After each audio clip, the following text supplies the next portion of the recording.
அஸ்ஸலாமு அலைக்கும் வரஹ்மத்துல்லாஹி வபரகாத்துஹு. அன்புக்குரிய சகோதரர்களே,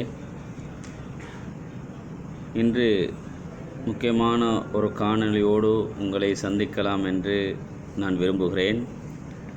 அதாவது this message not all Tamil community brothers but only for Jaffna district parliamentarian Mr.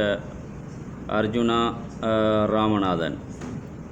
அதாவது 3ஆம் மாதம் 8ஆம் தேதி நேற்றைய தினம் நேற்று பாராளுமன்றத்தில் யாழ் மாவட்ட பாராளுமன்ற உறுப்பினர் டாக்டர் அர்ஜுனா ராமநாதன் அவர்கள் முஸ்லீம்களின் MMDA அதாவது முஸ்லிம் மேரேஜ் டிவோர்ஸ் அண்ட் ஆக்ட் சம்பந்தமாக ஒரு உரையை ஆற்றியிருந்தார். அதை பூரணமாக கேட்கக்கூடிய ஒரு வாய்ப்பு கிட்டியது. அவர் பேசிய விடயங்களில் அனைத்தும் சரி காண்பதற்கில்லை.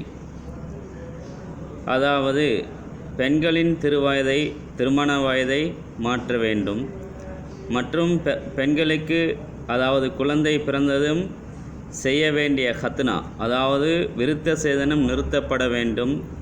இப்படியாக பல விடயங்களை அவருக்கு எந்த விதமான இஸ்லாமிய அறிவும் இல்லாத முறையில் அவர் இப்படியான மோசமான பேச்சுக்களை பாராளுமன்றத்தில் பேசியிருந்தார்.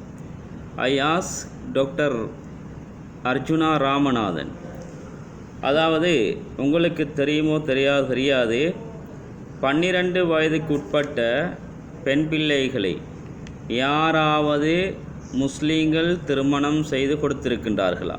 முஸ்லீம் பெற்றோர்களுடைய விருப்பத்துடன் அந்த பிள்ளைகளை திருமணம் செய்து கொடுத்திருக்கின்றார்களா? நான் சொல்லிக்கொள்ள விரும்புவது என்னவென்றால், அவர் daughters not heavy for us, அதாவது எங்களுடைய பெண் பிள்ளைகள் எங்களுக்கு பாரம் இல்லை என்பதை நான் சொல்லிக்கொள்ள விரும்புகின்றேன். எந்த பெற்றோரும் இளவயது திருமணத்தை விரும்ப மாட்டார்கள். Please dear hon parliamentarian doctor Arjuna Ramanathan, my humble request from you, don't foreclose our religious matter without any Islamic deep knowledge. அதாவது உங்களுக்கு இஸ்லாமிய ஆழமான அறிவில்லாமல் இஸ்லாத்தை பற்றி பேசுவதற்கு நீங்கள் முன்வர வேண்டாம். அதாவது MMDA சட்டத்தை பேசுவதற்கு நீங்கள் முன்வர வேண்டாம். அந்த MMDA சட்டத்தை பேசுவதற்கு, சட்டத்தை மாற்றுவதற்கு, சட்டத்தை திருத்துவதற்கு, உள்வாங்குவதற்கு எங்களுடைய முஸ்லீம் தலைமைகள் இருக்கின்றார்கள், எங்களுடைய முஸ்லீம் ஸ்காலர்ஸ் இருக்கின்றார்கள், எங்களுடைய முஸ்லீம் சிவில் சொசைட்டிஸ் இருக்கின்றார்கள். அவர்கள் அதை பார்த்து கொள்ளட்டும், நாங்கள் அதை பார்த்து கொள்ளுவோம். டாக்டர் ஹோன் அர்ஜுனா ராமநாதன் அவர்களே, எங்களுடைய ஒரு மகளை, என்னுடைய மகளை நான் இன்னும் ஒருவருக்கு திருமணம் முடித்து கொடுப்பதாக இருந்தால் நான் பொறுப்புதாரியாக இருந்துதான் என்னுடைய மகளை திருமணம் முடித்து கொடுக்க வேண்டும். இதைத்தான் எங்களுடைய உயிரிலும் மேலான குர்ஆனும் ஹதீஸும் சொல்லுகின்றது. பொறுப்புதாரி இல்லாமல் எந்த பெண் பிள்ளையும் திருமணம் முடித்து கொடுக்க முடியாது. அப்படி திருமணம் முடித்தால் அது விபச்சாரத்தில் சார்ந்தது என்பதை ஹதீஸ் எங்களுக்கு தெளிவுபடுத்துகின்றது. நாங்கள் ஹதீஸை, நபி ஸல்லல்லாஹு அலைஹி வஸல்லம் அவர்களை உயிரை விடவும் நேசிக்கின்றோம், குர்ஆனை உயிரை விடவும் நேசிக்கின்றோம். குர்ஆனை எங்களுடைய வேத நூலாக நாங்கள் எடுத்திருக்கின்றோம். அதனால் குர்ஆன் எதை சொல்லுகின்றதோ அதைத்தான் எங்களால் செய்ய முடியும்.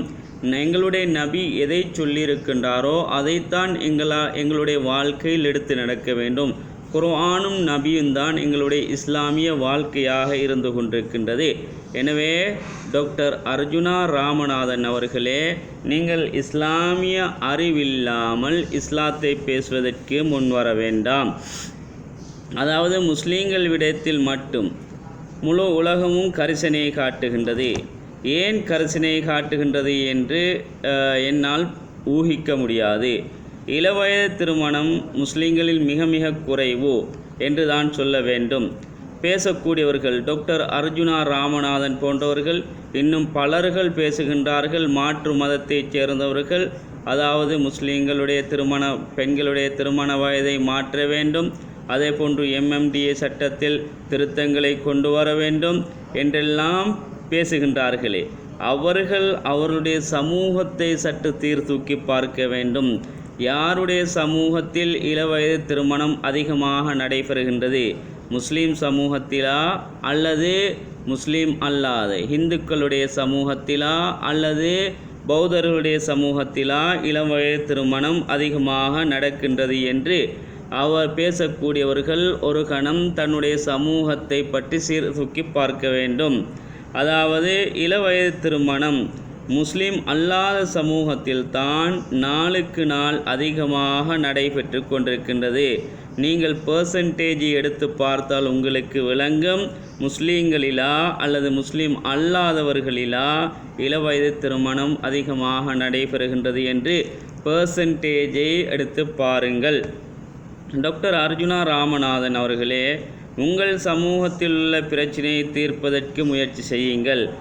உங்களுடைய சமூகத்திலே அதிகமான பிரச்சனைகள் இருக்கின்றது. அதாவது எந்த விதமான பேசிக் ஃபெசிலிட்டிஸும் இல்லாமல் எத்தனையோ மக்கள் தவித்து கொண்டிருக்கின்றார்கள், கஷ்டப்பட்டு கொண்டிருக்கின்றார்கள். அடுத்தது வீடு இல்லாமல் எத்தனையோ பேர் கஷ்டப்பட்டு கொண்டிருக்கின்றார்கள். அதை நீங்கள் முதலாவது செய்வதற்கு முன் வாருங்கள். எதையோ செய்ய வேண்டும், எதையோ செய்வதற்கு முன் வந்திருக்கின்றீர்கள். உங்களால் ஒருபோதுமே MMDயுடைய விடயத்தில் ஒன்றுமே செய்ய முடியாது. அதனால் நான் உங்களிடத்தில் தாழ்மையாக பணிவாக வேண்டிக் கொள்வது என்னவென்றால், ஜஃப்னா மக்கள் உங்களை பாராளுமன்றத்துக்கு அனுப்பியிருப்பது MMDA விடயத்தை பேசுவதற்கு அல்ல. அந்த ஜஃப்னா மாவட்டத்தில் இருக்கக்கூடிய தமிழ் மக்களுடைய பிரச்சினையை தீர்ப்பதற்காக வேண்டித்தான் உங்களை பாராளுமன்றத்துக்கு அனுப்பியிருக்கின்றார்கள். எனவே நீங்கள் அந்த விடயத்தில் மாத்திரம் என்ன செய்யுங்கள், உங்களுடைய மூக்கை நுழையுங்கள். முஸ்லீம்களுடைய விடயத்தில் உங்களுடைய மூக்கை நீங்கள் நுழைப்பதற்கு முன் வர வேண்டாம். முஸ்லீம்களுடைய விடயத்தில் மூக்கை நுழைப்பதற்கு தாராளமாக முஸ்லீம் ஸ்காலர்ஸ் இருக்கின்றார், அகில இலங்கை ஜெம்இய்யத்துல் உலமா இருக்கின்றது. அதே போன்று சட்டத்தரணிகள், முஸ்லீம் சட்டத்தரணிகள் இருக்கின்றார்கள். அதே போன்று முஸ்லீம் இன்டலெக்சுவல் இருக்கின்றார்கள். அதே போன்று முஸ்லீம் சிவில் சொசைட்டிஸ் இருக்கின்றது. அவர்கள் மூக்கை நுழைத்து அவர்கள் எங்களுடைய விடயத்தை பார்த்து கொள்வார்கள் என்பதை நான் உங்களுக்கு தெளிவாக சொல்லிக்கொள்ள விரும்புகின்றேன். டாக்டர் அர்ஜுனா ராமநாதன் அவர்களே, எத்தனை பாடசாலை மாணவிகள், சிறிய வயது மாணவிகள் கற்பிணிகளாக கற்பம் தரித்து இலிஜிட்டிமேட் மதர்ஸாக ஆகியிருக்கின்றார்கள். பெர்சன்டேஜை எடுத்து பாருங்கள். அந்த மாணவிகள், பாடசாலை மாணவிகள் இலிஜிட்டிமேட் மதராக ஆகியிருப்பவர்கள் முஸ்லீம் மாணவிகளா அல்லது நான் முஸ்லீம் மாணவிகளா? நான் உறுதியாக உங்களுக்கு ஆதாரபூர்வமாக சொல்லிக் கொள்ளுகின்றேன், முஸ்லீம் அல்லாத மாணவிகள்தான், பாடசாலை மாணவிகள்தான் லவ்வுக்கு, காதலுக்கு அடிபணிந்து காதல் வலையில் மாட்டி சிக்கி அவர்கள் கற்பம் தரித்து இன்று இலிஜிட்டிமேட் மதர்ஸாக ஆகியிருக்கின்றார்கள். அது you can see the percentage. Dr. Arjuna Ramanathan, do you know so many Muslims have killed in Jaffna, Mullaitivu, in Kathangudi, inside the mosque when they were praying by the LTT? I think you totally forgot about that. And then so many Muslims from Mannar, Jaffna and other places have been living in a cottage with the name of refugees. Dr. Arjuna, at that time where were you? Doctor Arjuna Ramanathan அவர்களே, உங்களுக்கு தெரியுமா, ஜஃப்னாவில், முல்லைத்தீவில், அதே போன்று கிளிநொச்சியில், மன்னாரில் எத்தனை முஸ்லீம்கள் LTTயினரால் கொலை செய்யப்பட்டார்கள்? உங்களுக்கு தெரிந்தும் தெரியாதது போன்று நடிக்கின்றீர்கள். ஏன் நீங்களும் அசல் அந்த குழுவை சேர்ந்தவர் ஒருவாறாகத்தான் விளங்குகின்றது. எத்தனை முஸ்லீம்களை கொலை செய்திருக்கின்றார்கள். ஏன் அந்த நேரத்திலே முஸ்லீம்களை பற்றி பேசுவதற்கு உங்களுடைய நாவில் வாய்க்கு என்ன பூட்டு போடப்பட்டிருந்ததா? ஏன் பேசவில்லை நீங்கள் முஸ்லீம்களை கொலை செய்ய வேண்டாம் என்று? முஸ்லீம்கள் என்ன அநியாயம் செய்தார்கள்? 24 மணித்தியாலத்துக்குள்ளே ஒரு சொப்பிம்பேக்கோடு நீங்கள் அனைவரும் செல்ல வேண்டும். உங்களுடைய வீட்டை விட்டு, உங்களுடைய இருப்பிடத்தை விட்டு, உங்களுடைய காணிகளை விட்டு செல்ல வேண்டும், இடம்பெயர வேண்டும் என்று சொன்னீர்களே. அதனால் இன்று வரைக்கும் முழு இலங்கையிலும் ஆங்காங்கே கொட்டேஜ்களில், குடிசைகளில் அகதி என்ற நாமத்தோடு வாழ்ந்து கொண்டிருக்கின்றார்களே. இவர்களை பற்றி பேசுவதற்கு உங்களுடைய நாவு எங்கே? உங்களுடைய வாய் எங்கே? ஏன் மௌனமாக இருந்தீர்கள்? இப்போது முஸ்லீம்களுடைய விடயத்தில் முதலை கண்ணீர் வடிக்கின்றீர்கள். MMDA விடயத்தில் முதலை கண்ணீர் வடிக்கின்றீர்கள். Doctor Arjuna Ramanathan, please don't bark like a dog regarding Muslim. In our society we have adequate Muslim leaders, intellectual, so many civil societies, Islamist scholars and ACJU. எங்களுடைய இஸ்லாமிய சமூகத்தில் டாக்டர் அர்ஜுனா ராமநாதன் அவர்களே, எங்களுடைய இஸ்லாமிய சமூகத்தில் படித்தவர்கள் தாராளம் இருக்கின்றார்கள். அதே போன்று இஸ்லாமிக் ஸ்காலர்ஸ் தாராளமாக இருக்கின்றார்கள். 10,000க்கும் அதிகமான இஸ்லாமிக் ஸ்காலர்ஸ் இருக்கின்றார்கள். அதிலும் நாங்கள் அனைவரும் மதிக்கக்கூடிய ACJU, அகில இலங்கை ஜம்இய்யத்துல் உலமா இருக்கின்றது. தலை சிறந்த உலமாக்கள் அந்த அகில இலங்கை ஜம்இய்யத்துல் உலமாவில் இருக்கின்றார்கள். அவர்கள் எங்களுடைய விடயத்தை பார்த்து கொள்வார்கள். நீங்கள் பார்ப்பதற்கு வர வேண்டாம். நீங்கள் உங்களுடைய சமூகத்துடைய விடயத்தை பார்த்து கொள்ளுங்கள். அவர் intellectual society, our Islamic scholars and ACJU, they will take good decision in your society. Have so many untold difficulties and problems. They have sent you to the parliament to solve their problem. So many people are living without home and without basic facilities. Therefore, you try to solve your community problem. Arjuna Ramanathan அவர்களே, உங்களுடைய சமூகத்தில் ஏராளமான பிரச்சனைகள் இருக்கின்றது. வீடு இல்லாதவர்கள் ஏராளமானவர்கள் இருக்கின்றார்கள். அதே போன்று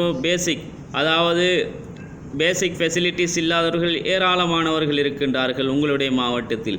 எனவே நீங்கள் அதனுடைய பிரச்சனைகளை தீர்ப்பதற்கு முன் வாருங்கள். எங்களுடைய பிரச்சனையை தீர்ப்பதற்கு நீங்கள் வர வேண்டாம். எங்களுடைய சமூகத்தில் உள்ள தலை சிறந்தவர்கள் பார்த்து கொள்வார்கள். இப்படியான விடயங்கள் முன்வைக்கப்படும் போது எமது சமூகத்தை பிரதிநிதித்துவப்படுத்தக்கூடிய பாராளுமன்ற உறுப்பினர்கள், ACJU, ஏனைய சிவில் அமைப்புகள் வாய் திறக்க வேண்டும். இதற்கான பதிலடிகளை கொடுக்க வேண்டும். நேற்று டாக்டர் அர்ஜுனா ராமநாதன் அவர்கள் பேசிய பேச்சுக்கு உடனடியாக அகில இலங்கை ஜம்இய்யத்துல் உலமா ஒரு பதிலடியை கொடுக்க வேண்டும். அதே போன்று பாராளுமன்றத்தில் 20க்கும் அதிகமான பாராளுமன்ற உறுப்பினர்கள் இருக்கின்றார்கள். அதே போன்று அரசாங்க கட்சியில், அதாவது இப்பொழுது இருக்கக்கூடிய ஆளும் அரசாங்க கட்சியில் 10 உறுப்பினர்களுக்கும் அதிகமான முஸ்லீம் உறுப்பினர்கள் இருக்கின்றார்கள். எங்கே? ஏன் நீங்கள் வாய் துறக்கவில்லை?